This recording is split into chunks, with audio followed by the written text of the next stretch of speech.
మహిళల్లో ఇప్పుడు అండాలు ఎప్పుడెప్పుడు విడుదలవుతాయి అంటారు, అంటే egg you should understand what is a normal menstrual cycle. అంటే పీరియడ్స్ ఎలా స్టార్ట్ అవుతాయి, ఎందుకు స్టార్ట్ అవుతాయి పీరియడ్స్ అంటే ప్రతి మంత్ హార్మోనల్ చేంజెస్ జరుగుతూ ఉంటుంది.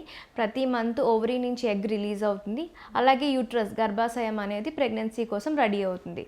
సో ఎప్పుడైతే ప్రెగ్నెన్సీ రాలేదో ఆ హార్మోన్స్ అన్నీ విత్డ్రా అయిపోయి మన పీరియడ్ బ్లీడింగ్ అనేది స్టార్ట్ అవుతుంది. సో మన day 1 first day of period కింద తీసుకుంటే ఇన్ ఏ 28 డే మనం రెగ్యులర్ మెన్స్ట్రల్ సైకిల్ అని ఎప్పుడు అంటాం, ఏ 28 డే సైకిల్ని రెగ్యులర్ సైకిల్ అంటాం. అలాంటి వాళ్ళకి ఎగ్ రిలీజ్ అనేది 14th డే అవుతుంది. కొంతమందికి 1-2 డేస్ బిఫోర్ కానీ ఆఫ్టర్ కానీ అవ్వచ్చు. సో ఓవ్యులేషన్ అండం ఎప్పుడు రిలీజ్ అవుతుందంటే ఎవరికైనా రెగ్యులర్ 28 డే ఉన్న సైకిల్ ఉన్న వాళ్ళకి every 14th day or range between 11 to 16 day మధ్యలో ఎగ్ అనేది రిలీజ్ అవుతుంది. సో ప్రెగ్నెన్సీ ప్లాన్ చేసుకునే వాళ్ళకి మేము తప్పనిసరిగా చెప్పేది ఇదే, మీకు సైకిల్స్ కన్నా రెగ్యులర్గా ఉంటే కనుక మీ ఫర్టైల్ విండోని మీరు ట్రాక్ చేసుకుని ఎగ్ రిలీజ్ అయ్యే టైంలో ఇద్దరు హస్బెండ్ అండ్ వైఫ్ కలిసి ఉండండి అని చెప్తాము. ఇంకో ఇంపార్టెంట్ పాయింట్ ఏంటంటే ఇక్కడ ఎగ్ రిలీజ్ అయినాక ఓన్లీ 12 to 24 అవర్స్ సర్వైవ్ అవుతుంది.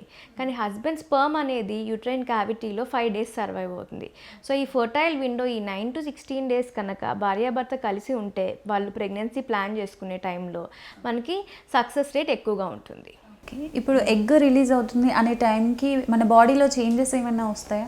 ఎస్, మా బేసల్ బాడీ టెంపరేచర్ పెరుగుతుంది. వైట్ డిశ్చార్జ్ అనేది బాగా వైట్ అంటే స్లిప్పరీగా ట్రాన్స్పరెంట్గా అయిపోతుంది. సో ఈ చేంజెస్ మనం కొంతమందికి ఓవ్యులేషన్ పెయిన్ అంటే ఎగ్ రిలీజ్ అయ్యే టైంకి కొంచెం స్లైట్ పెయిన్ కూడా కొంతమంది ఎక్స్పీరియన్స్ చేస్తారు. దాన్ని మిడిల్ స్మర్స్ అంటాం మనం. సో ఇలాంటి బేసిక్ థింగ్స్ని అవి ఫిజికల్ బాడీగా వచ్చే సిమ్టమ్స్. స్కాన్లో కూడా మనం ఐడెంటిఫై చేయవచ్చు. ఓవ్యులేషన్ అవుతుంటే ఎగ్ రప్చర్ అయిందని, పిఓడిలో ఫ్లూయిడ్ ఉందని, ఇలాంటి కొన్ని చేంజెస్ ఉంటాయి. ఇవి చూసుకుని మనం ఓవ్యులేషన్ అయిందని నిర్ధారించవచ్చు. ఓకే, ఇప్పుడు పీసీఓఎస్కి దీనికి ఓవ్యులేషన్కి సంబంధించి జనరల్గా ఏఆర్టీ చికిత్స చేయడం అనేది చేస్తూ ఉంటారు. సో అది ఎప్పుడు చేస్తారు?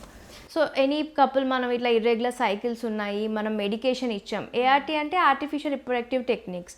మనం ఫస్టే ఏఆర్టీకి ఏం సజెస్ట్ చేయం పేషెంట్ని. మనం ఫస్ట్ వాళ్ళు గైనక్ వాళ్ళ దగ్గరికి వస్తే మనం మెడిసిన్ ఇచ్చి ట్రై చేస్తాము, నెక్స్ట్ ఇంజెక్షన్ ఇచ్చి ట్రై చేస్తాము.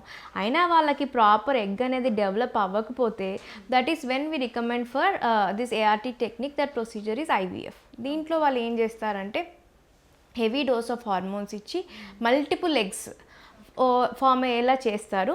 అవి రప్చర్ ఓవ్యులేషన్ అవ్వకముందే మనం ఎగ్స్ని కలెక్ట్ చేస్తాం. దాని ద్వారా ఏంటంటే హైపర్ స్టిమ్యులేషన్ ఎక్కువ ఇచ్చి మెడికేషన్ మనం ఎక్కువ ఎగ్స్ ప్రొడ్యూస్ చేసి ప్లస్ వాళ్ళు టెస్ట్ కూడా చేస్తారు. ఈ ఎగ్స్ అని మన మంచి క్వాలిటీ వచ్చిందా లేదా అన్నది కూడా వాళ్ళు నిర్ధారిస్తారు. సో అది last step we send, not the first step ART అనేది.